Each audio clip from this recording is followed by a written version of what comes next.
સુદામા ચરિત્રની કથા આવી છે. આગળ સૂર્યગ્રહણ સમયે ભગવાન અને વ્રજવાસીઓનો મેળાપ થયો છે. સુભદ્રાની કથા આવી, વેદસ્તુતિની કથા આવી, ભૃગુજી દ્વારા ત્રણેય દેવોની પરીક્ષાની કથા આવી. બ્રહ્મા વિષ્ણુ મહેશ ત્રણેયની પરીક્ષા કરી. બ્રહ્માજી નારાજ થયા, મહાદેવજી નારાજ થયા. ભગવાન વિષ્ણુ પોઢેલા હતા અને ભૃગુજી આવીને છાતી ઉપર પોતાના ચરણનો જોરથી પ્રહાર કર્યો અને પ્રભુએ ઉભા થઈને ચરણ પકડીને કહ્યું, અરે મારી છાતી તો કઠોર છે, ક્યાંક તમારા ચરણારવિંદને ચોટ તો નથી લાગી? જો આજે પણ ઘણા લાલનના સ્વરૂપોમાં તમે જોશો ને તો નાનકડા ચરણારવિંદનું ચિહ્ન હશે.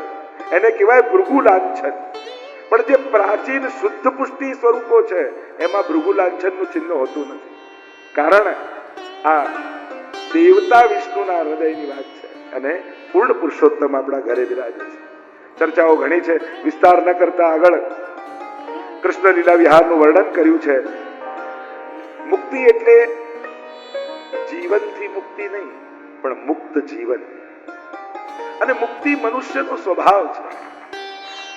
कुछ इस तरह मैंने अपने को आजाद किया, कुछ इस तरह मैंने अपने को आजाद किया, कुछ लोगों से माफी मांगी, कुछ लोगों को माफ किया. આ બે વસ્તુ જીવનમાં આવી જાય તો એ ઘણા ક્લેશોથી મુક્ત થઈ જવાય. મરીને ભગવાન મેળવવા હોય તો સરળતમ ઉપાય કે મરી જાઓ. આપણે મરીને ભગવાન નથી મેળવવા, આપણે તો જીતા જીવંત પ્રભુનો અનુભવ કરીને જવું છે. પ્રભુનું મસ્તક એકાદશ સ્કંદ મુક્તિ લીધા. યાદો ઉચ્છંકલ થયા, યુવાની આવી, પદ આવો, પ્રતિષ્ઠા આવી. યજ્ઞ ચાલતો હતો ને હાંસી કરવાની ઈચ્છા થઈને સાંબ નામના યાદવને ગર્ભવતી સ્ત્રીનો વેશ પહેરાવ્યો. ઋષિ પાસે લઈ ગયા અને પૂછ્યું, મહારાજ આને દીકરો થશે કે દીકરી? ઋષિને આવ્યો ક્રોધ, શ્રાપ આપ્યો, કહ્યો ન દીકરો ન દીકરી, આના પેટમાંથી મૂષણ નીકળશે, સમસ્ત યાદવ કુળનો સંહાર થઈ. ગભરાયા યાદવો આવ્યા ઉગ્રસેન પાસે, પ્રશ્ન કર્યો છે, આવો શ્રાપ લાગ્યો ને મૂષણ નીકળ્યું છે, શું કરીએ? બીજું મુક્તિ પામવાની ઈચ્છા દુર્લભ છે અને ત્રીજું મહાપુરુષોનો સંગ દુર્લભ છે. नारद जी भी भक्ति सूत्र में कहते हैं, महत संगस्तु दुर्लभो अगम्य अमोघश्च. महत का संग दुर्लभ है पर अमोघ है. दुर्लभो मानुषो देहो, આ દેહ દુર્લભ છે. અને એમાં પણ વૈષ્ણવ કુળમાં તમારો જન્મ થવો એ તો અતિ દુર્લભ છે. અને એક વસ્તુ યાદ રાખજો, ઘણાને એમ થાય કે હું વૈષ્ણવ કુળમાં જન્મ્યો તો વૈષ્ણવ થયો, હું બીજા ધર્મમાં હોત તો બીજો હોત, બીજા કોઈ દેશમાં હોત તો બીજું કઈ માનતો હોત. ના, તમે ગમે તે દેશમાં જન્મ્યા હોત, ગમે તે કુળમાં જન્મ થયો હોત, પણ તમે વૈષ્ણવ જ થાત, કારણ કે તમે ઠાકોરજીના જીવ છો. આ કોઈ અકસ્માત નથી, આ ભગવાનનું આયોજન છે તમારું વૈષ્ણવ થવું. અને ગીતાજી પ્રમાણ આપે છે, સૂચિનામ શ્રીમતામ ગેહે. જ્યારે અનેક પ્રકારની સાધના અને ભક્તિ કર્યા કરતા કરતા દેહ છૂટી જાય તો એવા પવિત્ર સંસ્કાર વાળા સમૃદ્ધ જીવના ઘરે એનો હું જન્મ આપું છું. એટલે તમારું વૈષ્ણવ કુળમાં જન્મવું એ અકસ્માત ન માનતા, એ ભગવાનનું આયોજન છે. એ પ્રભુના સંકલ્પ સાથે તમે વૈષ્ણવ કુળમાં જન્મ્યા છો. દુર્લભો માનુષો દેહો દેહિનામ ક્ષણભંગુર. પાછો ક્ષણભંગુર છે. અને તત્રાપી દુર્લભમ અન્યે વૈકુંઠ પ્રિય દર્શનમ. એ દુર્લભ છે. અને એમ કહી આગળ નવયોગેશ્વરોએ સુંદર ચર્ચા કરી છે. અનેક શ્લોકો, ઘણા શ્લોકો આપણને ખબર હોય પણ ખબર ન હોય કે ક્યાંના છે. આપણને આવડતા હોય, તમને ખબર નથી કે નવ યોગેશ્વરમાંના એક યોગેશ્વરનો શ્લોક તમને બધાને આવડે છે. પણ તમને શું આવડે છે મને ખબર છે. તમને સુબોધજીની કારિકા પણ આવડે છે, તમને મહાભારતના શ્લોકો પણ આવડે છે, તમને ભાગવતના શ્લોક ના અમને નથી આવડતા. જો તમને કહું સુબોધજીની કારિકા આવડે છે ને તમને? નમામિ હૃદયે શેષે, જો આવડે છે કે નહીં બધા? ચલો મહાભારતનો એક શ્લોક, ત્વમેવ માતા. જો કેટલા વિદ્વાન વૈષ્ણવ બેઠા છે. ચલો નવ યોગેશ્વર કે આ તો ના જ આવડે. કાયેન વાચા, જો કેટલા આપ લોકોના મુંબઈના વૈષ્ણવ બહુ વિદ્વાન છે, કેટલા બધા શ્લોકો યાદ છે. મૂળ વાત એ છે, ઘણું બધું આપણને ખબર હોય છે, પણ આપણને ખબર છે એ ખબર નથી. ઘણા લોકો કાયમ નવા જ બનેલા રહે. અમે તો નવા ને અમને તો 50 વર્ષ થયા બ્રહ્મ સંબંધ લીધે છે ને નવા. ખબર હોય છે પણ એ ખબર નથી હોતી કે મને ખબર છે. કોઈ યાદ અપાવે તો સહજમાં સ્મૃતિ થાય. હું રામાયણ આખું કહેતો છું, એક પછી એક પ્રસંગ તમને ખ્યાલ આવશે કે મને તો આખી રામાયણ આવડે છે. હું મહાભારતના એક પ્રસંગ કહેતો છું, તમને ખબર પડે તમને તો મહાભારત ખબર છે. હું ભાગવતના એક પ્રસંગ કહેતો છું, તમને ખબર પડે આ તો ખબર છે. તમે જાણો જ છો. ચર્ચા આગળ ઘણી છે, સમય અભાવ છે. આગળ પ્રભુ સુદામ પધારવાની તૈયારી કરી રહ્યા છે અને 24 ગુરુ દત્તાત્રેય ભગવાનની કથા કરી. જ્યાં જ્યાં ગુણ દેખાયા એને ગુરુ બનાવી દીધા. ઘણી વાર આપણને એમ થાય કે સર્વ ગુણ સંપન્ન હોય એના શરણે જઈએ. હવે કોઈ એવું ઝાડ મળે કે જેમાં કેળું ઉગે, પપૈયું ઉગે, ચીકુ ઉગે, કેરી ઉગે, એવું કોઈ ઝાડ? એક ઝાડમાં આ બધું ન ઉગી શકે, પણ એક થેલીમાં બધું ભેગું કરી શકાય. તમારા બુદ્ધિને, હૃદયને એવી થેલી બનાવો જ્યાં જ્યાંથી ગુણ મળે એને ભેગા કરતા જાઓ અને ગુણને ગુરુ કરો. અહીંયા સૌથી પહેલા પૃથ્વીને ગુરુ કર્યા, ક્ષમા, ધૈર્ય, સહનશીલતા શીખ્યા. વાયુને ગુરુ બનાવ્યા, નિસ્સંગતા શીખ્યા. આકાશને ગુરુ બનાવ્યા, વ્યાપકતા શીખ્યા. જળને ગુરુ બનાવ્યા, સ્વચ્છતા, મધુરતા, વહેતા રહેતા શીખ્યા. માણસના વિચારો વહેતા રહેવા જોઈએ. જો અટકાઈ જાય તો ગંધાઈ જાય. ઘણા લોકો કહે અમારા જમાનામાં તો હવે ગયો જમાનો. ઘણાને એમ હોય જૂનું હોય જ સારું, ઘણાને એવું હોય નવું હોય જ સારું. વિચારો વહેતા રહેવા જોઈએ. સમય પ્રમાણે વિચારોને અનુકૂળ કરતા કરતા આગળ જવું જોઈએ. અગ્નિ પાસેથી તેજસ્વીતા, ઉર્ધ્વગમનતા શીખ્યા. ચંદ્ર પાસેથી કળા વધે ઘટે, સૂર્ય પાસેથી દરિયામાંથી લઈને પાછું આપી દે. કબૂતરને ગુરુ, અજગરને ગુરુ, સમુદ્ર પતંગિયું, હાથી, જે બધું ભેગું કરનાર પારધી, હરણ, મત્સ્ય, પિંગલા, ટીટોડી, બાળકને ગુરુ બનાવ્યા. નાનકડા બાળક અગર સંસ્કૃતમાં સ્તુતિ કરો કે અપશબ્દ બોલો એને કોઈ ફેર પડે? એ નિંદા સ્તુતિથી પર છે. કોઈ નાનકડા બાળકના કપાળ પર માથે હાથ મૂકીને ચિંતામાં જોયો કે આ ખોટા શહેર લેવાઈ ગયા? પ્રસન્ન જ હોય, કારણ કે એને ભૂતકાળનો કોઈ અફસોસ નથી અને ભવિષ્યની કોઈ ચિંતા નથી. એ વર્તમાનમાં જીવે છે એટલે પ્રસન્ન છે. બાળક પાસેથી શીખવું, કારણ કે જેમ જેમ મોટા થતા જઈએ એમ રાજી થવા માટે પણ ઇવેન્ટો કરવા પડે. નાના બાળકને કોઈ ઇવેન્ટની જરૂર નથી, ખુશ જ છે. પેલી કેરી હોય ને, નાની હોય ત્યારે ખાટી હોય, જેમ જેમ મોટી થાય મીઠી થઈ જાય. માણસમાં સાવ ઊંધું. નાનો હોય ત્યારે એવો મીઠો હોય અને પછી જે ખટાશ પકડે, અને ઘણા તો એવા ખાટા હોય, બહુ ખાટી કેરી તો દૂરથી જ ગંધ આવી જાય. ઘણા તો જોઈને જ ખબર પડી જાય કે આની બાજુમાં જવા જેવું નથી. સાવ ઊંધું. બાળકને ગુરુ કર્યા. આગળ કુમારિકાને ગુરુ બનાવે. એને જોવા માટે છોકરાવાળા આવ્યા અને છોકરાવાળા આવ્યા તો અનાજ હતું નહીં, ભોજન માટે ખાંડવા લાગ્યા અને ખાંડતા ખાંડતા બંગડી પહેરે એટલે અવાજ આવે ખમ ખમ ખમ ખમ. એટલે એને થયું કે અવાજ બહાર જાય તો ખરાબ લાગે, એટલે હાથમાંથી બધી બંગડીઓ કાઢીને એક એક બંગડી રાખી અને અવાજ આવતો બંધ થઈ. નાનપણમાં જ આપણને શીખવાડતા ને, એકડ એક ને બગડે બે ભેગા થાય એટલે બગડવાનું શરૂ થઈ જાય.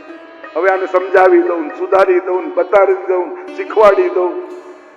કારણ કે આપણે લોકોને પ્રસન્ન કરવા નથી ઈચ્છતા, આપણે હંમેશા લોકોને પ્રભાવિત કરવા ઈચ્છીએ છીએ.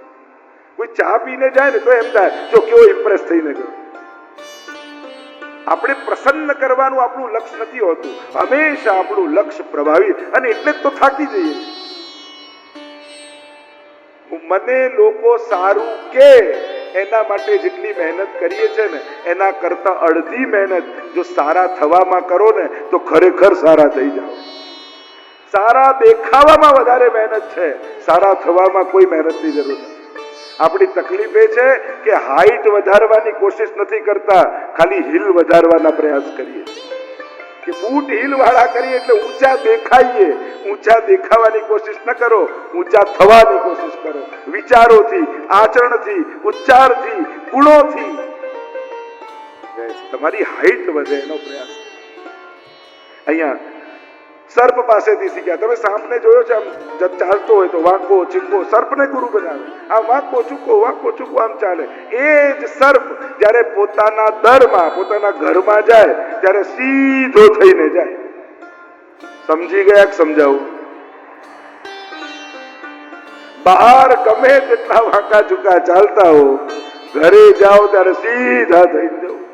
કહેવાનો મારો અર્થ, દુનિયાએ આપેલા માન, સત્કાર, પદ, પ્રતિષ્ઠા, આ બધાનો ભાર માથે રાખી અને જો ઘરમાં જશો ને તો ઘરનાય નહીં રહો ને બહારનાય નહીં. ઘરે કોઈ સન્માનિત વ્યક્તિ ન જવો જોઈએ, ઘરે તો એક સ્વજન જવો જોઈએ. પિતા બનીને જાઓ, ભાઈ બનીને જાઓ, પત્ની બનીને જાઓ, બહેન બનીને જાઓ, દીકરી બનીને જાઓ. સ્વજન બનીને ઘરમાં જશો તો સ્નેહ પામશો. પણ કોઈ સન્માનિત વ્યક્તિ બનીને અને ઘરમાં સન્માન મેળવવાના પ્રયાસો કરશો તો બીજું કાંઈ હાથમાં નહીં. ઘરે સહજ બનીને જાઓ. આગળ કરોળિયાને ગુરુ બનાવ્યો. જાળ ફેલાવતાય આવડે છે અને સમેટતાય આવડે છે. કીટ ભ્રમર નાય, કીટ ભ્રમર બની જાય છે, એની ચર્ચા કરી છે. આમ એકાદશ સ્કંદને આપણે સમાપ્ત કરીએ. આશ્રય લીલામાં કલયુગના રાજવંશોનું વર્ણન આવ્યું. સંકીર્તન જ એકમાત્ર ઉપાય રહી જશે. 4 પ્રકારના પ્રલયની ચર્ચા કરવામાં આવી. ચર્ચા કરતા કરતા સુખદેવજી કહેવા લાગ્યા, મહારાજ 7 દિવસ પૂરા થવા છે. હજી કઈ તારે જાણવું છે, હજી કઈ પૂછવું છે? પરીક્ષિત ગદગદિત હૃદયે બેઠા છે. નેત્રોમાં જલ છલકાઈ ગયા છે. સાષ્ટાંગ દંડવત પ્રણામ કર્યા. સિદ્ધોસ્મિ અનુગ્રહિતોસ્મિ. હે ગુરુદેવ, આપની કૃપાથી સિદ્ધ થયો છે, अनुग्रहित થયો છે. और कुछ जानना चाहता, पूछना चाहता? गुरुदेव, आपना मुखे भागवत સાંભળી પ્રશ્નાર્થ પૂર્ણ વિરામ બની ગયો છે. શ્રાપ સમર્પણમાં ફેરવાઈ ગયો છે. અંત અનંત બની ગયો છે. કોણ મરશે? ગુરુદેવજી કહે, કોઈ પણ સમયે તક્ષક આવતો હશે, તને દંશ દેશે, તારું મૃત્યુ થઈ જશે. જે જન્મ્યો છે એ મરવાનો છે. હું તો અજન્મા છું, અમર છું, આનંદ રૂપ છું, શાશ્વત છું. હવે તો હું પ્રતીક્ષા કરું છું ગુરુદેવ, તક્ષક આવે, દંશ દે, ઘડો તૂટી જાય અને ઘટાકાશ પટાકાશમાં લઈ જાય. પક્ષી મોટું થયું, હવે પાંજરું નાનું લાગે છે ગુરુદેવ. હવે મારા જવાનો સમય થયો છે. અને જ્યાં સુધી હું અહીંયા છું, તક્ષકની પણ તાકાત નથી કે તારો સ્પર્શ કરી શકે. પણ પ્રભુની ઈચ્છા છે. કહેવાય છે કે પરીક્ષિતનો દેહ બ્રહ્માસ્ત્રના અગ્નિથી પકાયેલો છે, એટલે સાધારણ અગ્નિ એને બાળી શકે એમ નથી. એટલે તક્ષકના દંશથી મૃત્યુ બતાવ્યું છે. સાધારણ અગ્નિમાં તાકાત નથી કે એને બાળી શકે. સુખદેવજી ઉભા થયા, સાષ્ટાંગ દંડવત કર્યા. ગુરુદેવ, આપની કૃપાથી ભાગવતના શ્રવણ માત્રથી રોમ રોમમાં કૃષ્ણ રમી રહ્યો છે. જ્યાં જોઉં ત્યાં હવે કૃષ્ણના દર્શન થઈ રહ્યા છે. સર્વ સંશયો સમાપ્ત થઈ ગયા છે. અભય પ્રાપ્ત થયો છે. ભગવત પ્રેમ પ્રગટ્યો છે. ભગવત કૃપાનો અનુભવ કરી રહ્યો છું. ભાગવતનો એ પ્રભાવ છે. શ્રાપ પણ હવે આશીર્વાદ જેવો લાગે છે. સુખદેવજીને સાષ્ટાંગ દંડવત કર્યા અને કોઈ ઓર પરીક્ષિતની શોધમાં સુખદેવજી આગળ વધી ગયા. પરીક્ષિત મહારાજ સહજ બેઠા છે. સુખાસનમાં વિરાજીને નેત્રો બંધ કર્યા. દૂર સ્મિત કરતા શ્રીનાથજીનું મુખારવિંદ દેખાય. બે હાથ ફેલાવી શ્રીનાથજી બાબા બોલાવી રહ્યા છે, આવ પરીક્ષિત, આ અનંત જન્મોનો અંતરાય થયો છે. આ જીવનમાં અવસર મળ્યો છે ભાગવત દ્વારા. તોડી દે દેહના બંધનો, આવીને ચડી જા મારી ગોદમાં, ભેટી જા મને, અને પરમ આનંદનો અનુભવ કરી. જન્મે જે ચારે બાજુ સિપાહીઓને ગોઠવી દીધા, સર્પ દેખાય ત્યાં મારી નાખો. પુત્ર છે પરીક્ષિતના, પણ મૃત્યુને મારી ન શકાય, મૃત્યુને કેવલ સુધારી શકાય. લુપાતો છુપાતો તક્ષક પૂજાના થાળમાં બેસી પરીક્ષિતની સામે આવી ગયો. ભણાવો ઊંચી કરીને પરીક્ષિતના મુખ સામે જોવા લાગ્યો. નિર્ભયતા છે, આનંદ વ્યાપ્યો છે, મૃત્યુનો કોઈ ડર નથી, પણ મૃત્યુ પણ મિલનની ક્ષણ લાગે છે. મરને સે સબ જગ ડરે, મેરે મન આનંદ, और मरने ही ते पाइए पूर्ण परमानंद. પ્રતીક્ષા કરી રહ્યા છે ક્યારે દેહ છૂટે અને મિલન થઈ જાય પરમાત્મા સાથે. અન્ય કથાઓના વર્ણન આવ્યા. જન્મેજયે સર્પસત્ર યજ્ઞ કર્યો, સમજાવ્યા. માર્કંડે મુનિએ માયાના દર્શન કર્યા. પુનઃ ભાગવતની વિશેષ સૂચિનું વર્ણન કરવામાં આવે. પ્રથમ સ્કંદ અધિકાર લીલા, સાધન લીલા, સર્ગ, અત્ર સર્ગો વિસર્ગશ્ચ સ્થાનમ પોષણમ ઉતય, મનવંતરેશાનુકથા, નિરોધ મુક્તિ આશ્રય, એમ બધી જ લીલાઓની અનુક્રમણિકાનું પુનઃ ચિંતન કરવામાં આવે. ત્યાં ગંગાજીના કિનારે સુખદેવજીએ કથાને વિરામ આપ્યો.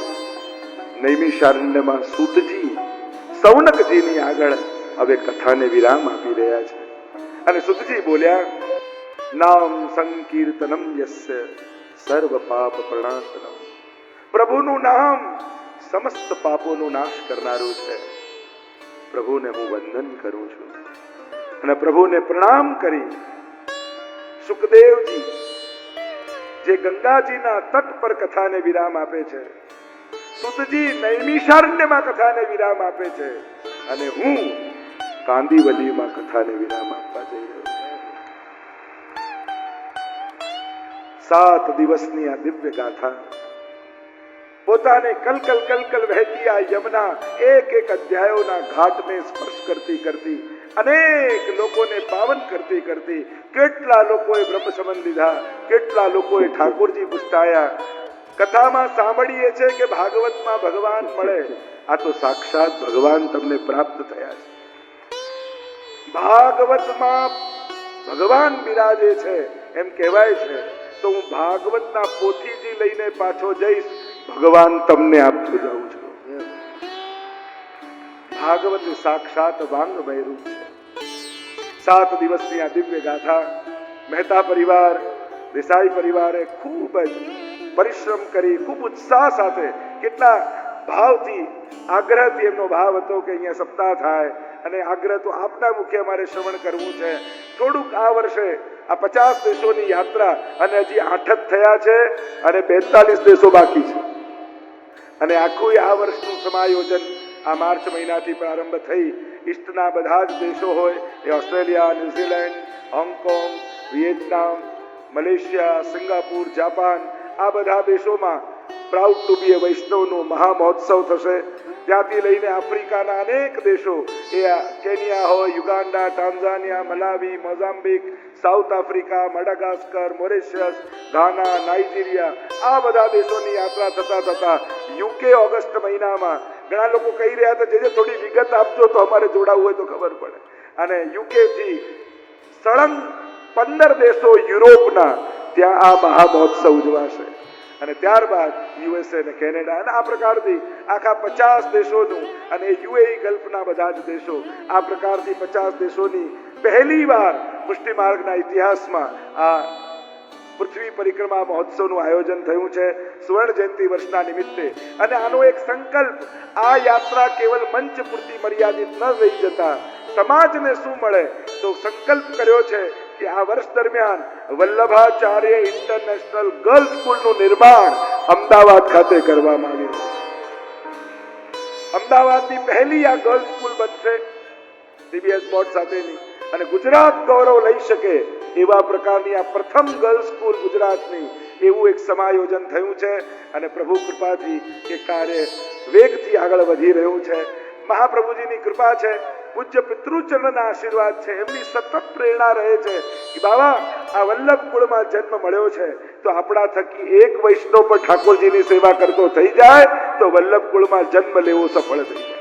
તો તો આજે હજારો લોકો આજ આંતરરાષ્ટ્રીય વૈષ્ણવ સંઘ સંસ્થાના માધ્યમ થકી આ પહેલી એવી સંસ્થા છે કે વિશ્વના 5 ખંડોમાં ભગવત કૃપાથી આપણે હવેલીઓના નિર્માણ, આધ્યાત્મિક કેન્દ્રોના નિર્માણ કરી શક્યા. એ અમેરિકાના ઓર્લાન્ડોથી લઈ, ત્યાં મેરીલેન્ડથી લઈ વૈષ્ણવ એકેડેમીનું પહેલું નિર્માણ યુએસએ ખાતે થઈ, યુકે ખાતે શ્રીનાથ ધામ લંડન અને લેસ્ટર ખાતે વ્રજધામ હવેલી, હમણાં બાવા પણ પધાર્યા હતા અને ત્યાં આપે વચનામૃત કર્યા હતા. એ જ રીતે ઓસ્ટ્રેલિયામાં જાઓ તો સિડની હોય, મેલબર્ન, એડિલેડ, બ્રિસ્બન, પર્થ, આ બધે જ ધામોના નિર્માણ. એની સાથે આફ્રિકામાં કેન્યા ખાતે ભવ્ય, યુગાન્ડા ખાતે હમણાં ભૂમિનું અને ત્યાં ઝામ્બિયા ખાતે પણ હમણાં વૈષ્ણવ સંઘ અને હવેલીની ભૂમિ પ્રાપ્ત કરી. તો જ્યાં જ્યાં એક સંકલ્પ કર્યો છે આ 50 દેશો શ્રીનાથજી વગરના ન રહી જાય, સત્સંગ વગરના ન રહી જાય, ત્યાં પણ ઘરે ઘરે પ્રભુ બિરાજે અને સત્સંગોનો પ્રારંભ થાય, પાઠશાળાઓ ચાલે, યુવા વર્ગો ચાલે. આ બધા જ કાર્યો ભગવત કૃપાથી થઈ રહ્યા છે. પણ આ બધા પાછળ કોઈ પ્રેરણા અને આશીર્વાદ હોય તો એ પિતૃચરણના આશીર્વાદ છે કે એમણે જે પરિશ્રમ કર્યો અને આ બધા સ્થાનોમાં પૂર્વમાં પધારી અને ત્યાં વૈષ્ણવી સમાજની ચેતનાને પ્રગટાવી અને એના જ કાર્યોને આગળ વધારી રહ્યા છે. બિરાજમાન બધા જ આચાર્યો આજે જે પરિશ્રમ પુષ્ટિ માર્ગ માટે કરી રહ્યા છે એ ખરેખર અભૂતપૂર્વ છે. પોતાના બધા જ સુખ સગવડતાઓને છોડી અને વિશ્વભરમાં પરિક્રમાઓ કરી, એ ન્યુયોર્ક જેવું મોટું સિટી હોય કે ગુજરાતનું એક નાનકડું ગામડું હોય, કોઈ ભેદ ન રાખી આટલો બધો પરિશ્રમ કર્યો છે.